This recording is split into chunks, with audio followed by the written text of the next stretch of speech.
o kadar da üre açan olmamıştı. یہ ہیں آذربائیجان کے صدر الہام علییو، اور اس پریس کانفرنس میں علییو واضح الفاظ میں کہہ رہے ہیں کہ کچھ لوگوں کو ایران اور آذربائیجان کا قریب آنا بالکل پسند نہیں آ رہا، اور کچھ گھنٹوں بعد جب ابراہیم رئیسی واپس ایران کے لیے ہیلی کاپٹر پر روانہ ہوتے ہیں تو ایک خوفناک حادثے کا شکار ہو جاتے ہیں۔ 3 ہیلی کاپٹرز کے قافلے میں صرف رئیسی کا ہیلی کاپٹر ہی میل فنکشن کیوں کرتا ہے، جس میں نہ صرف ایرانی صدر اور وزیر خارجہ بلکہ وہ صوبہ جو ایران کو لگتا ہے اس کا گورنر بھی موجود تھا۔ اتنے سارے کوئنسیڈنس ایک ساتھ ہوتے ہیں، اور یہ نہ بھولیں کہ 2 ماہ پہلے ہی تاریخ میں پہلی دفعہ ایران نے اسرائیل پر میزائل اور ڈرون اٹیکس کیے تھے، اور اسرائیل خاطر خواہ جواب بھی نہیں دے سکا تھا۔ تو کیا یہ وہ جواب ہے؟ کیونکہ اس ویڈیو میں آگے جو میں کہنے والا ہوں وہ سن کر آپ کے ذہنوں میں بھی بہت سے سوالات اٹھیں گے، لیکن اس سے پہلے میرے چینل کو سبسکرائب کر لیں۔ Thank you. سب سے پہلے میں ایک بات کلیئر کرنا چاہتا ہوں، I am not a conspiracy theorist, لیکن کچھ سوالات اتنے اہم ہیں کہ ان پر بات کرنا بہت ضروری ہے۔ سب سے پہلے بات کرتے ہیں موسم کی خرابی۔ یہ جو ریزن دی جا رہی ہے کہ وہ پہاڑی علاقہ تھا اور وہاں موسم خراب تھا، اس کے بارے میں ایویشن ایکسپرٹ کیا کہتے ہیں، سن لیں۔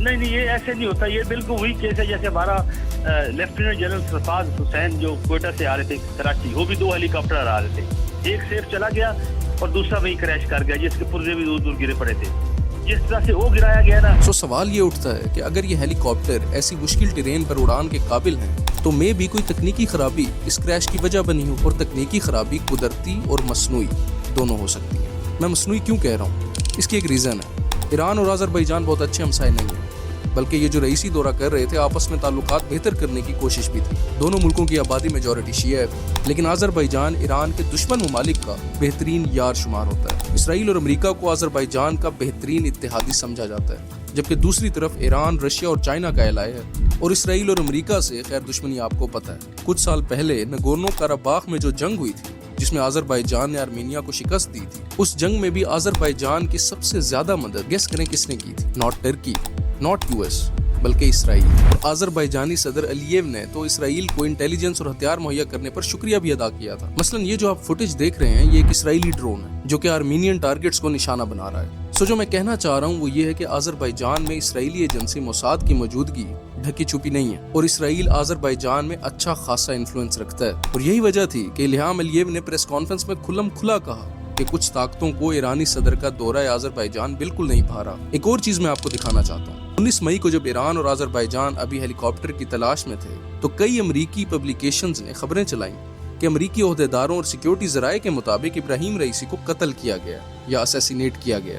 بڑی عجیب بات ہے، ابھی نہ ہی ہیلی کاپٹر ملا تھا اور نہ ہی کنفرم ہوا تھا کہ ابراہیم رئیسی وفات پا چکے ہیں، لیکن سم ہاؤ امریکی عہدیداروں کو پہلے پتہ چل گیا کہ ایرانی صدر کو اسیسینیٹ کیا گیا۔ لیکن یہ بات بھی سچ ہے کہ ہم یقین سے صرف بیرونی طاقتوں پر انگلی نہیں اٹھا سکتے، ایران کے اندر موجود بااثر طاقتیں بھی رئیسی کے اثر و رسوخ سے ناخوش اور پریشان تھیں۔ ان طاقتوں میں سب سے زیادہ جو انگلیاں اٹھ رہی ہیں وہ ایران کے سپریم لیڈر آیت اللہ خمینی پر اٹھ رہی ہیں، اور اس کی وجہ کیونکہ 19 مئی تک ایران میں اگر کوئی سیکنڈ موسٹ پاورفل انسان تھا تو وہ اپنے عہدے اور اثر و رسوخ کی وجہ سے ابراہیم رئیسی تھے، اور ود ان ایران ہر کوئی جانتا تھا کہ نیکسٹ سپریم لیڈر رئیسی ہوں گے۔ لیکن علی خامنائی کے بیٹے سید مجتبیٰ حسینی خامنائی بھی اس دوڑ میں شامل تھے، اور قیاس یہ کیا جا رہا تھا کہ اگر ابراہیم رئیسی سپریم لیڈر نہیں بنتا تو خامنائی کے بیٹے ہی نیکسٹ سپریم لیڈر ہوں گے۔ لیکن سوال یہ اٹھتا ہے کہ ابراہیم رئیسی اتنے طاقتور کیسے تھے کہ ان کو خامنائی کے بیٹے پر ترجیح دی جاتی تھی؟ مختصراً رئیسی کے پاسٹ پر نظر صورتحال ہیں تاکہ آپ اس صورتحال کو اچھی طرح سمجھ سکیں۔ سال ہے 1988،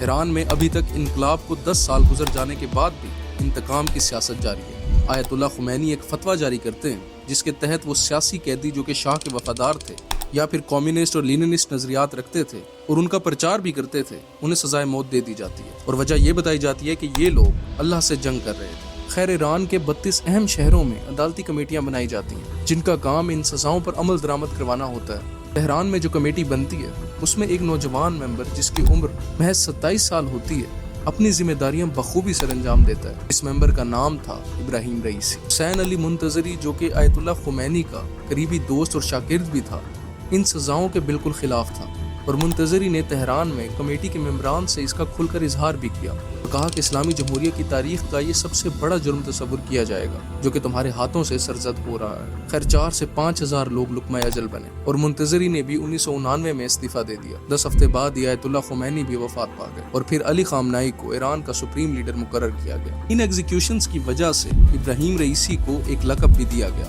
اور وہ لقب تھا